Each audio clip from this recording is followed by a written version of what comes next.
I didn't see anything around, so I got a piece of poster board here on the desk. So all I'm going to do is, this is an old artist trick if you ever worked with pastels. Could be a little better, but you get the idea. This will be nice and soft, so it should not damage the copper tape. It'll be strong enough to buff it down and get it into the grooves. And where that doesn't work, getting it fully groovy, I will step up the game. There we go.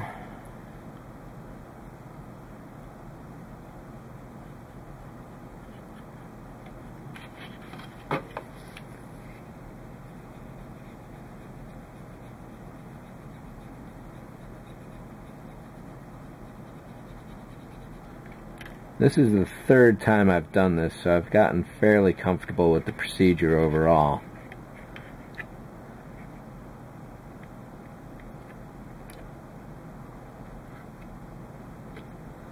This is the first time I've taken it to the level of buffing, though.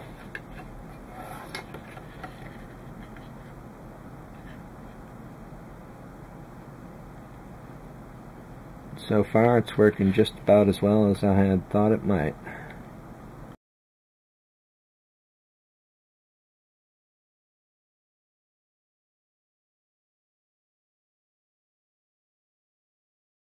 Alright, so once you are happy with how things look, get yourself a fresh, totally fresh blade. You're going to need it. So at this point, I really need to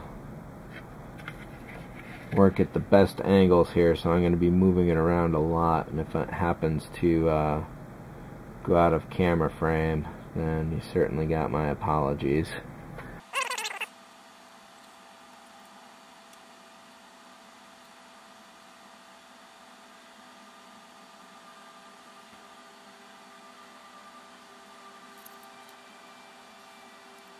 Once you're on the pylon itself, you kind of have to fake it.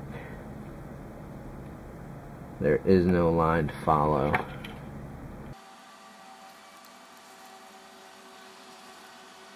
Alright, so now I need to finish cutting over here.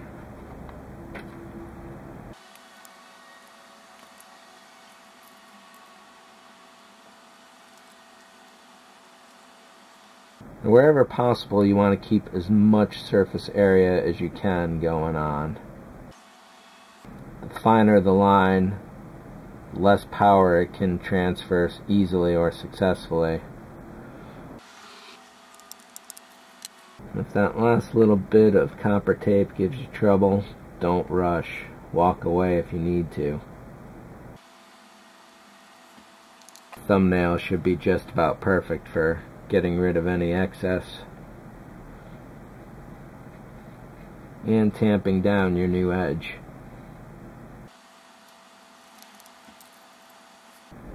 This is the most delicate thing to do of all, and this is the first time I'm trying this technique you're seeing right now. I'm hoping it's gonna work. Thinking of it now, the one place I really did not look was the leading edge of the pylon. And ow, some kind of wax or something on there. It does split in half right down the middle where the seam line is, so that is going to be your guide, it looks like.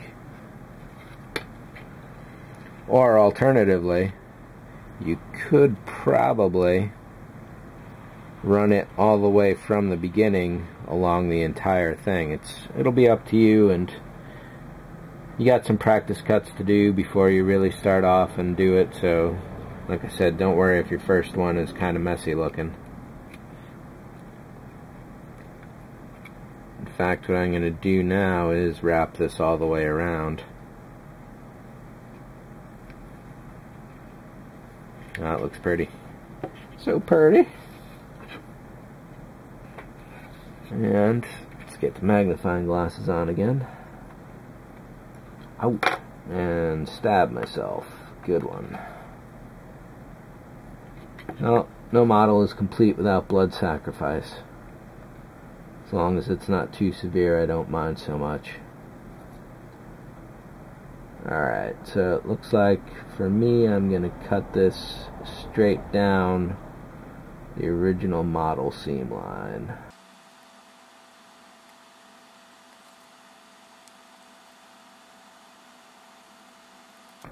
I kind of scraped there a little, hopefully it won't be too bad. I'm really nervous about pulling this stuff off.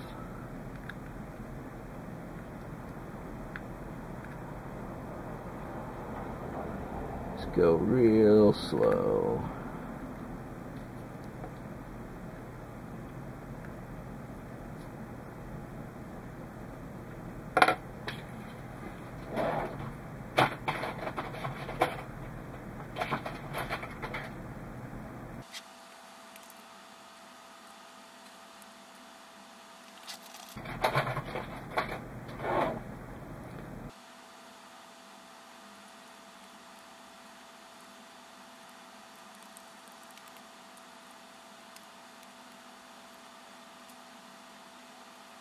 Alright, so next up I'm going to lay a strip down here, and then I'm going to do the same for that side there.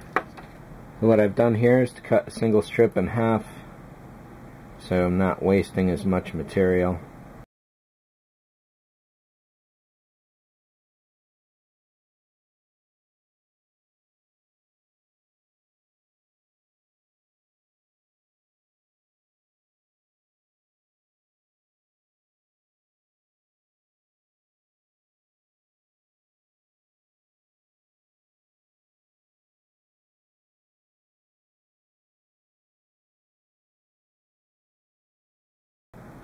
There is not a lot of room for errors here.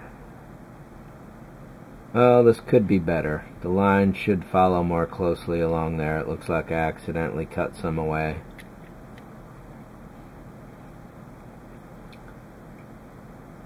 CBB, let's see if it'll work. If not, I can always take it apart and try it again. So let's move on to the other side.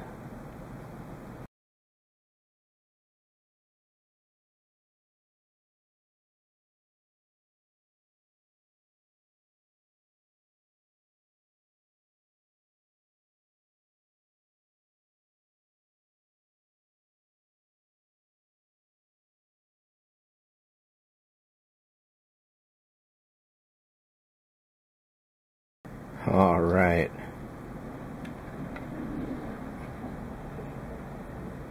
Again, not perfect, but not too shabby at all, I think.